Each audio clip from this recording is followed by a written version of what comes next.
Les nombres et leur représentation. Portion d'intervalle. Jusqu'à présent, on a étudié les nombres habituels. Ce sont les plus simples.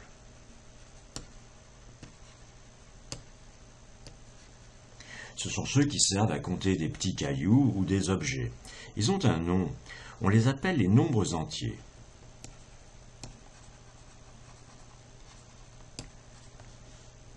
Les nombres entiers.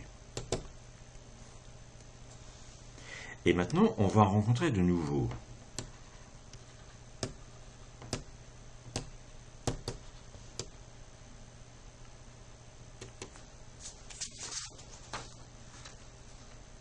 Alors, on part de la représentation avec la demi-droite, avec laquelle on est familier. La voici. Demi-droite, c'est-à-dire c'est une droite ici qui part vers la droite et qui a une origine 0. 0, 1, 2, 3, 4, 5, etc. On a repéré sur cette demi-droite des marques que l'on fait correspondre à nos nombres entiers. Et l'addition a une représentation fort simple, par exemple 2 plus 3. Je me positionne à 2 et je compte, je me déplace de 3 intervalles vers la droite. 1, 2, 3. Je tombe sur 5, donc 2 plus 3 égale 5. Et la soustraction est la même chose vers la gauche.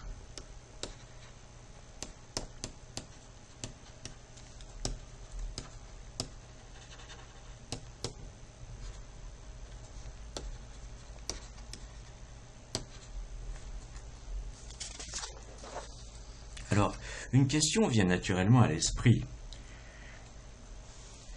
Quelle marque pourrait-on faire correspondre au point intermédiaire entre les marques des nombres entiers? On voit ici les marques des nombres entiers, mais il y a tout un tas de points entre ces nombres entiers dans les intervalles. Ça, c'est l'intervalle 0,1, ça, c'est l'intervalle 1,2, etc. Par exemple, le milieu du premier intervalle, le milieu de l'intervalle 0,1. Il divise l'intervalle en deux parties égales. Mais on pourrait lui assigner un nombre, ici, juste ce point-là. Eh bien, on le fait, on lui assigne un nombre, et ce nombre, on le note 1,5.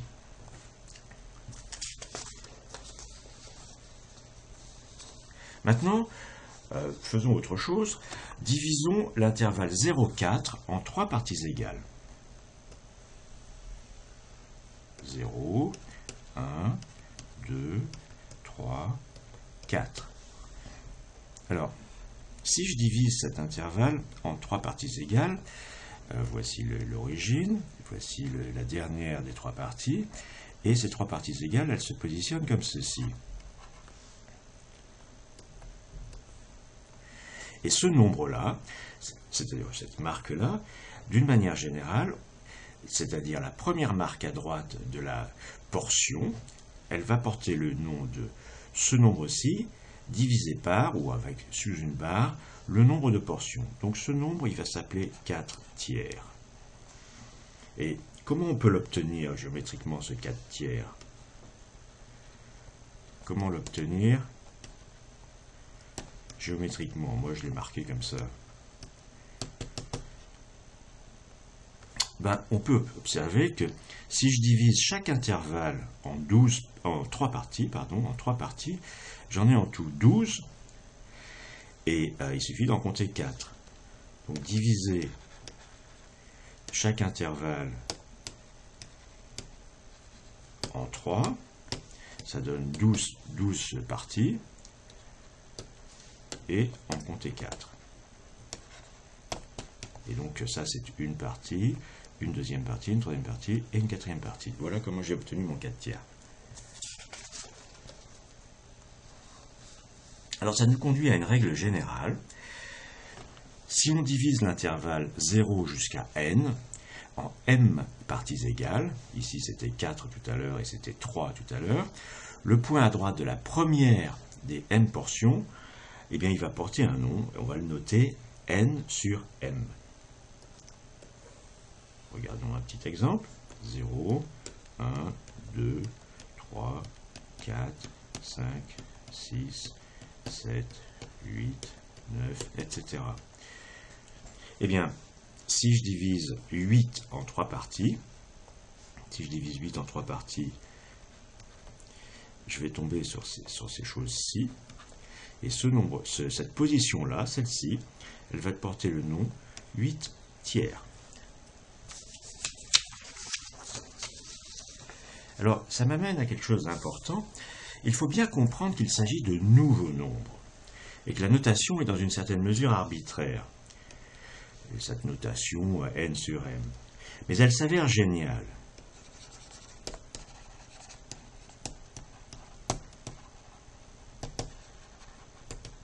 Elle est géniale comme les nombres arabes. Et du reste, c'est un développement des nombres arabes. Elle est géniale en particulier pour exprimer les 4 opérations. Elle est beaucoup plus commode, une fois de plus, que les nombres romains, ou les chiffres romains. Ces chiffres romains, ils m'ont beaucoup servi pour 2 choses.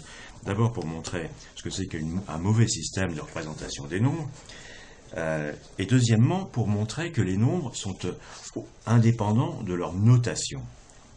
C'est autre chose. Néanmoins, c'est mieux de les manipuler avec des bonnes notations qu'avec des mauvaises.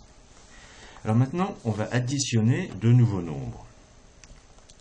On continuera à appliquer la règle qui consiste à se déplacer vers la droite d'une longueur correspondant au deuxième nombre à partir du premier. On continuera à additionner en se plaçant au premier nombre et en se déplaçant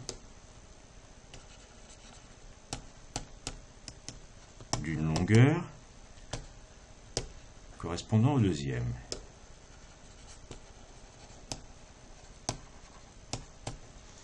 Par exemple, on va regarder 1,5 plus 1,5. 0, 1, 2, etc. Toujours ma demi-droite. Si je m'intéresse à 1,5 plus 1,5 et que je veux maintenir la même règle, je me positionne à 1,5. Ça c'est 1,5, c'est la définition. Et je me déplace d'une longueur qui correspond à 1,5. C'est 1,5 aussi. Et je tombe naturellement sur 1. Donc on vient de démontrer que 1,5 plus 1,5 égale 1. C'est une grosse découverte. Mais néanmoins, c'est beaucoup plus important que ça en a l'air.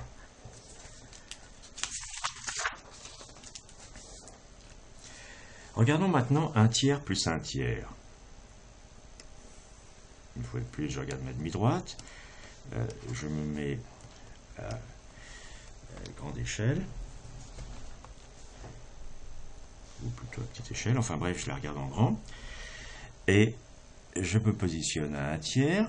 Ça, c'est la définition du nombre 1 tiers. Et je me déplace d'une longueur qui correspond elle aussi à 1 tiers. Quel est le nom de ce nombre? Eh bien, pour le trouver, il suffit d'observer que cette distance-ci, elle divise exactement 0,2 en 3. Parce que si je divise aussi géométriquement cet intervalle 1, 2 en 3 parties, ben, j'en ai en tout 6, et ça c'est 2. Donc c'est effectivement l'intervalle 0,2 divisé par 3. Donc 1 tiers plus 1 tiers, ça tombe très exactement sur le point qui porte le nom 2 tiers. Et terminons avec 1,5 plus 1 tiers. 1, 2, 3, 4, 5, etc. Donc je me mets à 1,5 et je rajoute encore 1 tiers.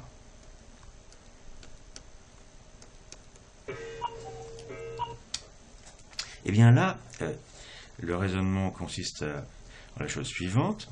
On s'aperçoit que si je divise 5 en 6 parties égales, eh bien ce point-ci est la première des 6 parties égales. Je vous laisse le soin de le vérifier.